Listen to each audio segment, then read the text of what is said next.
Hello class 8 students, how are you all. मैं शबनम खातून, आपके science की टीचर। आज हम क्या करने वाले हैं? आज हम करेंगे स्टार्ट अपना new chapter, that class 8 chapter 8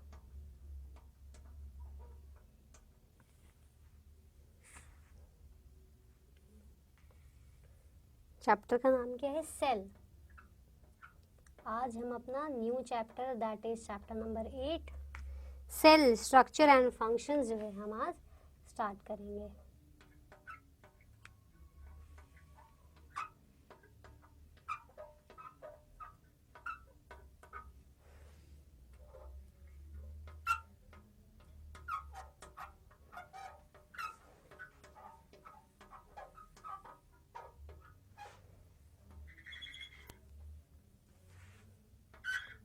और आज हमारा इस चैप्टर का लेक्चर नंबर 1 है। ठीक है बच्चों, so all of you take out your books and page number 90।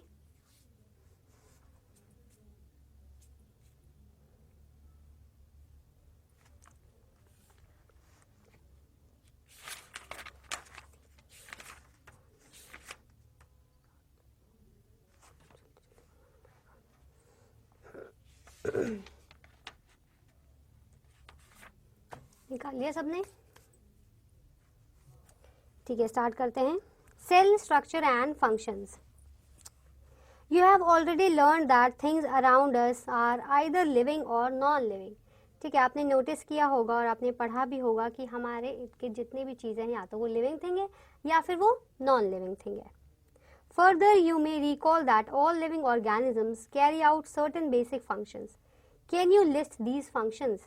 देखिए, तो हम क्या कह सकते हैं, हम जो है उसको रिकॉल करेंगे कितने जो है लिविंग ऑर्गेनिजम्स है जिसके सर्टेन बेसिक फंक्शंस होते हैं। ठीक है, तो आपको वो फंक्शंस जो है उसके लिस्ट बनानी है। Different sets of organs perform the various functions you have listed. आपने जो लिस्ट बनाई होगी उसमें जो है डिफरेंट सेट्स ऑफ ऑर्गन्स होंगे जो परफॉर्म करते हैं वो functions.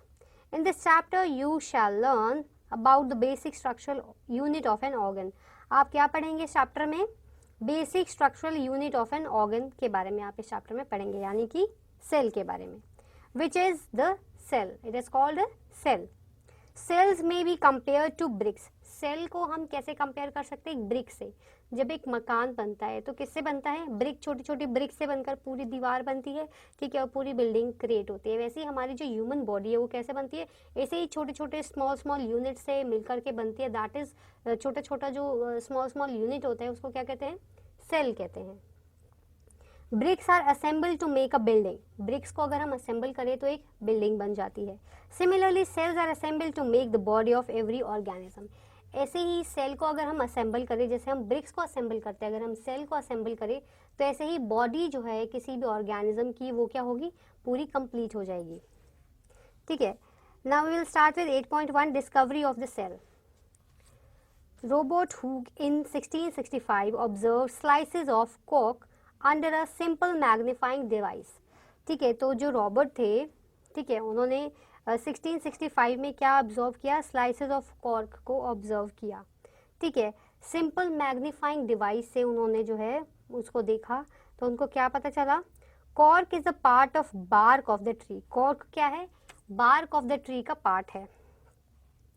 He took thin slices of cork and observed them under a microscope. उन्होंने थिन स्लाइसेस लिए कॉर्क के और फिर उन्होंने क्या किया? उसको ऑब्जर्व किया थ्रू मैग्नीफाइंग ग्लास। ठीक है, माइक्रोस्कोप से। He noticed partitioned boxes और compartments in the cork slice. ठीक है, तो उन्होंने क्या जो है नोटिस किया? उन्होंने नोटिस किया जो थे उसमें जो थे वो कंपार्टमेंट की तरह जो है बॉक्सेस जो है वो बने हुए थे कॉर्क स्लाइस पर। These boxes appeared like a honey. ये जो बॉक्सेस थे वो कैसे अपीयर हुए? हनी की तरह, Honey comb. He also noticed that one box was separated from the other by a wall or partition. ये जो बॉक्सेस थे वो अपीयर हुए कैसे? हनी कॉम्ब की तरह। ठीक है, और उसने क्या नोटिस किया कि जो एक बॉक्स था वो क्या था? सेपरेट था अदर से, बाय वॉल और पार्टीशन, वो भी किसी वॉल से या फिर किसी और पार्टीशन के through. Hooke coined the term cell for each box, Hooke ने क्या किया, उन्होंने जो है उसी जो ब्रिक्स थे उनको क्या नाम दिया, सेल का। What Hooke observed as boxes or cells in the cork were actually dead cells. उन्होंने जो observe किया that was dead cells. Cells of living organisms could be observed only after the discovery of improved microscopes. Very little was known about the cell for the next 150 years after Robert Hooke observations. Today we know a lot about cell structure and its functions because of improved microscopes having high magnification. ठीक है, तो sales जो होते हैं living organism के, वो जो है ऑब्जर्व जो है डिस्कवरी जो है इम्प्रूव्ड माइक्रोस्कोप्स के बाद ही जो है हुआ। ठीक है, तो बहुत ही कम जो है पता चला था सेल के बारे में अगले 150 साल तक, जब रोबोट जी ने जो है ऑब्जर्व किया था।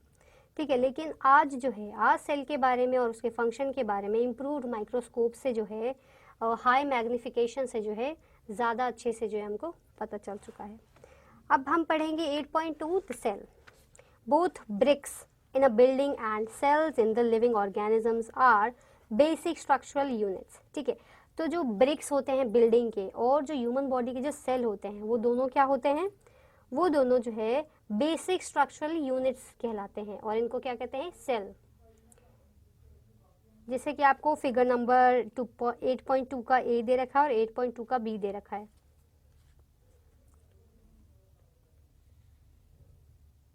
ठीक है, आपको नेक्स्ट पेज पर जो है 8.2 का ए दिख रहा है, 8.2 का बी दिख रहा है, ऑनियन पील और ब्रिक का। द बिल्डिंग्स दो built of similar bricks have different design, shapes and sizes। एक बिल्डिंग जो है वो तो सिमिलर ब्रिक से ही बनी होती है, लेकिन फिर भी उनके डिफरेंट डिज़ाइन होते हैं, शेप होते हैं और साइज होते हैं। Similarly in the living world organisms differ from one another but all are made up of cells। Similarly क्या होता है, लिविंग वर्ल्ड में जो ऑर्गेनिजम्स है वो जो है वो डिफर करते हैं एक से अलग, but all are made up of cell, लेकिन जो सभी चीज़ें हैं वो किनसे बनी है, सेल से ही बनी हुई है। Cells in the living organisms are complex living structures unlike non living bricks. देखिए आपको जो है इसमें जो पिक्चर भी जो है वो 8.2 का ए और 8.2 का बी जो है आपको जो है पिक्चर्स जो है वो गिवन है। जैसे कि यहाँ पे ए में आपको गिवन है ब्रिक वॉल और बी में आपको गिवन है ऑनियन पील, और ये आपको मैग्नीफाइंग ग्लास से जो है वो दे रखा है। ठीक है, the egg of a hen represents a single cell and is big enough to be seen by the unaided eye. देखिए एक हेन का जो एग होता है वो तो हम अनएडेड आई से भी देख सकते हैं, उसको हमको मतलब माइक्रोस्कोप की ज़रूरत नहीं है वो देखने के लिए। वो भी क्या होता है, वो भी एक सिंगल सेल ही होता है। Now we will study about 8.3 organisms show variety in cell number, shape and size. How do scientist observe and study the living cells. कैसे जो है साइंटिस्ट ने जो है ऑब्जर्व किया और स्टडी किया लिविंग सेल्स के बारे में। They use microscopes which magnify objects. Stains are used to colour parts of the cell to study the detail structure. ठीक है, तो उन्होंने क्या यूज किया, माइक्रोस्कोप का यूज किया उन्होंने मैग्नीफाई करने के लिए ऑब्जेक्ट्स को। ठीक है, और स्टेन्स जो थे, जो डाइज थे, वो जो है यूज किए जाते हैं टू कलर्ड पार्ट्स, ठीक है, ऑफ द सेल। किसके स्टडी के लिए, डिटेल स्ट्रक्चर के स्टडी के लिए। There are millions of living organisms, they are of different shapes and sizes. The organs also vary in shape, size and number of cells. Let us study about some of them. ठीक है, क्या होता है, बहुत सारे जो millions of living organisms हैं उनमें डिफरेंट डिफरेंट शेप्स और साइजेस होते हैं, और उनके जो ऑर्गन्स हैं वो भी जो है वो भी वेरी करते हैं अपने साइज़ में, शेप में, और जो है नंबर ऑफ सेल्स में। तो उसके बारे में अब हम पढ़ेंगे। जैसे कि नंबर ऑफ सेल्स के बारे में अब हम पढ़ेंगे। नंबर ऑफ सेल्स में क्या है, can you guess the number of cells in a tall tree और in a huge animal like the elephant. ठीक है, तो इसमें क्या है, आप तो गेस तो नहीं कर सकते हैं कि नंबर ऑफ सेल्स जो है टॉल ट्री में या फिर ह्यूज एनिमल में कितने होते हैं, जैसे कि एलिफेंट में। The number runs into billion and trillions. Number जो है वो बिलियंस तक पहुंच सकते हैं, यहाँ तक कि ट्रिलियंस तक। ठीक है, which very in shapes and sizes, जो कि वेरी करता है शेप और साइजेस में। Different groups of cells perform a variety of function. जितने भी ग्रुप ऑफ सेल्स होते हैं डिफरेंट डिफरेंट, वो क्या परफॉर्म करते हैं, डिफरेंट वैरायटी ऑफ फंक्शंस को परफॉर्म करते हैं। Organisms made of more than one cell are called multicellular, many cellular cell। ठीक है, उसको क्या कहते हैं, मल्टी सेलुलर। किसको कहते हैं मल्टी सेलुलर, जो एक सेल नहीं होता, जैसे सिंगल सेल होता है वो तो यूनिसेलुलर होता है, लेकिन जिसमें एक सेल से ज्यादा होता है that is multi cellular. The number of sales being less in smaller organism does not in any way affect the functioning of the organism. देखिए, अगर सेल्स के अगर छोटे हैं तो भी उनके फंक्शंस में कोई दिक्कत नहीं होती है। You will be surprised to know that an organism with billions of cells begins life as a single cell which is fertilized egg। आपको ये जान के आप सरप्राइज होंगे कि जो ऑर्गेनिज्म होता है जिसमें बिलियंस ऑफ सेल्स होते हैं वो भी बिगिन करता है लाइफ को सिंगल सेल के साथ, जो कि फर्टिलाइज होता है, that is fertilised egg. The fertilised egg cell multiplies and the number of cell increase as development proceeds.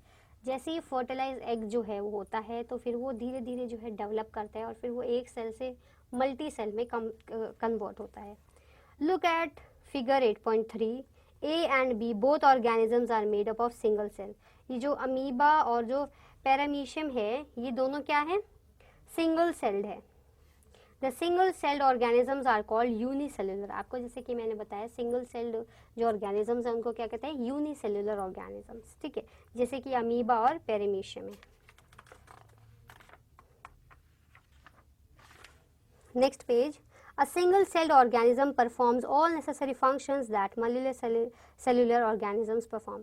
जैसे कि मैंने आपको बताया एक सिंगल सेलुलर ऑर्गेनिज्म भी उतना ही अच्छे से परफॉर्म कर पाता है जितने अच्छे से मल्टी सेलुलर ऑर्गेनिज्म कर पाता है। A single celled organism like amoeba captures the digest food. ठीक है, अमीबा क्या करता है, कैप्चर करता है डाइजेस्ट फूड को, रिस्पायर करता है, एक्सक्रीट करता है, ग्रो करता है और रिप्रोड्यूस भी करता है। Similar functions in the multicellular organisms are carried out by groups of specialized cells forming different tissues in turn form organs। ठीक है, तो ये सारे फंक्शंस जो है वो मल्टी सेलुलर ऑर्गेनिजम्स भी कर पाते हैं जैसे कि सिंगल सेल ऑर्गेनिज्म करते हैं, लेकिन उसमें ग्रुप ऑफ सेल्स जो है वो इंक्लूड होते हैं मल्टी सेलुलर में।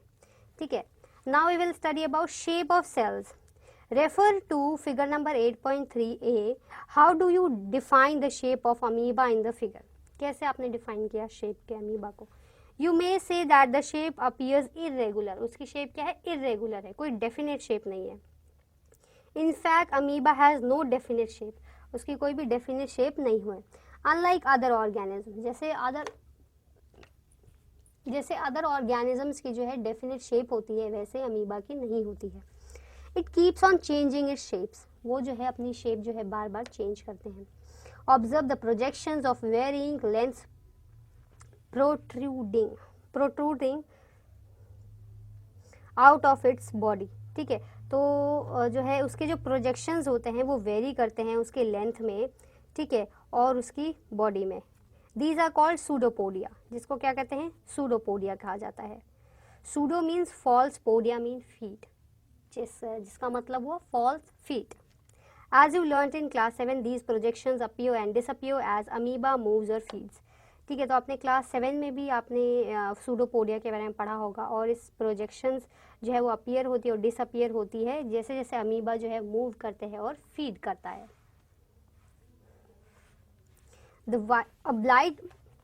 A white blood cell WBC in human blood is another example of single cell। ठीक है, तो जो WBC जो होता है हमारी ह्यूमन बॉडी में वो भी क्या होता है, सिंगल सेल का एग्जाम्पल है। Which can change its shape, जो कि अपनी शेप को चेंज करता रहता है। But while WBC is a cell, amoeba is a full fledge organism capable of independent existence. जैसे WBC एक सेल है लेकिन जो है एक फुल फ्लेज ऑर्गेनिज्म नहीं है, लेकिन वैसे अमीबा जो सिंगल सेल है वो फुल फ्लेज जो है ऑर्गेनिज्म है और केपेबल है, इंडिपेंडेंट है। ठीक है, what shape would you expect in organism with millions of cells? Figure number 8.4, ABC shows different cells such as blood, muscle and nerve of human beings। तो इसमें क्या दे रखा है, ब्लड दे रखा है, ठीक है, अब मैं आपको इसमें डिफरेंट डिफरेंट जो है सेल्स की पिक्चर दे रखी है, जैसे ब्लड, मसल और नर्व की, ह्यूमन बींग्स के। The different shapes are related to their specific functions. इनके जो शेप्स है वो स्पेसिफिक फंक्शंस की वजह से उनकी ऐसी शेप होती है। Generally cells are round, spherical और इलोंगेटेड। ठीक है, तो जनरली जो सेल्स होती है वो राउंड होती है, या स्फेरिकल होती है या फिर इलोंगेटेड होती है। Some cells are long and pointed at both ends. कुछ सेल्स क्या होती है, लॉन्ग होती है और पॉइंट करती है बोथ एंड्स पर। They exhibit a spindle shape, और क्या एग्जिबिट करती है, स्पिंडल शेप। ठीक है, जैसा कि आपको 8.4 के बी में दिख रहा होगा। Cell sometimes are quite long. Cells जो है कभी कभी क्या हो जाती है, थोड़ी सी लंबी हो जाती है। Some are branch like the nerve cell और a neuron, that is figure number 8.4 C. The nerve cell receives and transform messages. Nerve cell क्या करती है, रिसीव करती है और ट्रांसफर करती है मैसेजेस को, thereby helping to control and coordinate the working different parts of the body. ठीक है, can you guess which part of the cell gives it shape. तो आप गेस कर सकते हैं कि कौन सा पार्ट जो है उनको शेप देता है। Components of the cell are enclose in a membrane. जितने भी कॉम्पोनेंट्स है सेल के वो क्या करते हैं, एनक्लोज करते हैं in a membrane. This membrane provide shape to the cell, और जो वही मेम्ब्रेन क्या करती है, शेप देती है उस ऑर्गेनिज्म को, सेल को। ठीक है, plants and animals, cell wall is an additional covering over the cell membrane in plants. Plants में प्लांट सेल जो होते हैं उसके जो है सेल वॉल जो होती है वो क्या है, एडिशनल कवरिंग होती है। ठीक है, एक और उसके ऊपर से एक कवरिंग लगती है, additional covering over the cell membrane के ऊपर। ठीक है, प्लांट सेल में। It give shape and rigidity to these cells. वो क्या करती है, शेप देती है और रिजिडिटी देती है इन सेल्स पर, जैसे कि फिगर नंबर 8.7 पर आपको गिवन था। Bacteria cell also has a cell wall. Bacteria cell के पास भी सेल वॉल होती है। फिगर नंबर 8.7 जो है वो आपको आगे पेज पर दे रखे हैं।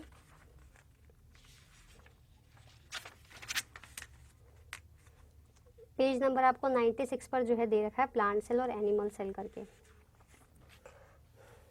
अब पढ़ेंगे हम size of cells. The size of cells in living organisms may be as small as a millionth of a meter, micrometer or micron, or may be as large as a few centimeters. ठीक है, तो size of sales जो है वो छोटा से छोटा भी हो सकता है और बड़ा से बड़ा भी हो सकता है। However, most of the cells are microscopic in size and are not visible to unaided eye. लेकिन जो है मोस्ट ऑफ द सेल्स जो है वो माइक्रोस्कोपिक होते हैं साइज में, और जो है हम अनएडेड आई से उनको नहीं देख सकते। They need to be enlarged और मैग्नीफाइड बाय माइक्रोस्कोप। ठीक है, उनको माइक्रोस्कोप की हेल्प से जो है देखा जा सकता है। The smallest cell is 0.1 to 0.5 micrometer in bacteria. The largest cell measuring 170 millimeter into 130 millimeter is the egg of an ostrich. The size of the cell has no relation with the size of body of animal or plant. ठीक है, तो size of cell का जो है कोई relation नहीं है size of animal या फिर किसी ऑर्गेनिज्म से, प्लांट से। It is not necessary that the cell in the elephant be much bigger than those in a rat. तो ये नेसेसरी नहीं है कि जो सेल है एलिफेंट में वो बड़ा ही होगा जो कि सेल लगे हैं रैट में। The size of the cell is related to its functions. Cell का जो साइज होता है वो उसके फंक्शन से जो है वो रिलेट करता है। For example, nerve cells both in the elephant and rat are long and branched. They perform the same function that of transferring messages. जैसे कि इसमें एग्जाम्पल दे रखा है नर्व सेल का। अब पढ़ेंगे 8.4 that is cell structure and function.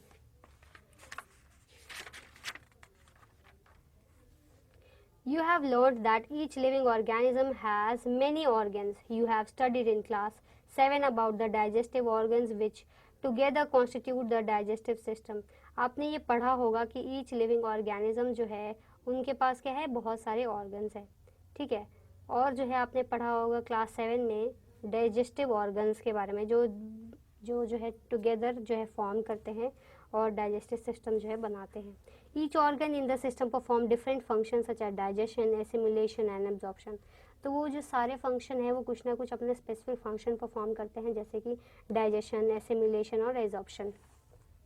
Similarly different organs of a plant perform specific specialised function. वैसे ही क्या डिफरेंट ऑर्गन्स जो होते हैं प्लांट के वो भी कुछ स्पेसिफिक या फिर स्पेशलाइज्ड फंक्शन जो है परफॉर्म करते हैं। For example roots help in absorption of water and minerals, जैसे कि इसमें रूट्स का एग्जाम्पल गिवन है कि रूट्स क्या करते हैं, हेल्प करते हैं एब्जॉर्प्शन ऑफ वाटर में, ठीक है, और मिनरल्स में। Leaves you have learned in class 7 are responsible for synthesis of food. Leave क्या करती है, वो फूड को सिंथेसाइज करता है, यानी कि प्रिपेयर करने में हेल्प करती है। Each organ is further made up of small parts called tissues, ठीक है, और जो फर्दर जो हम जाएंगे स्मॉलर पार्ट्स में तो उसको क्या कहेंगे, टिश्यूज़ कहेंगे। A tissue is a group of similar sales performing a specific function. Tissue क्या है, ग्रुप ऑफ सेल्स है, ठीक है, एक परफॉर्म जो करते हैं वो लोग फंक्शन उसके लिए। Paheli realise that an organ is made up of tissue which in turn are made up of cell. The cell in a living organism is the basic structural unit. अब पहेली को रियलाइज़ हुआ कि जो ऑर्गन है वो बना होता है बहुत सारे टिश्यूज़ से मिल करके, ठीक है, और उस टिश्यूज़ में जो है वो बहुत सारे सेल्स होते हैं, और सेल्स क्या है, एक स्ट्रक्चरल यूनिट है, ठीक है, ऑर्गेनिज्म का। आप जो है होमवर्क में क्या करेंगे, आप तो सबसे पहले आज हमने जितना भी चैप्टर किया है वो करेंगे। हम 8.5 से पार्ट ऑफ द सेल से हम ये करेंगे अपने लेक्चर नंबर 2 में, ठीक है, आगे की क्लास में करेंगे। आज की क्लास बस यहीं तक, उम्मीद है आपको सारी चीज़ समझ आ गई होगी, और अगर आपको कुछ समझ नहीं आता तो आप मुझसे पूछ सकते हैं, ठीक है बच्चों। तो अब हम मिलेंगे अपने अगली क्लास में। उससे पहले मैं आपको होमवर्क दे दूँगी जो आपको कंप्लीट करना है। आपका होमवर्क बता देते हैं, आपका होमवर्क होगा क्या,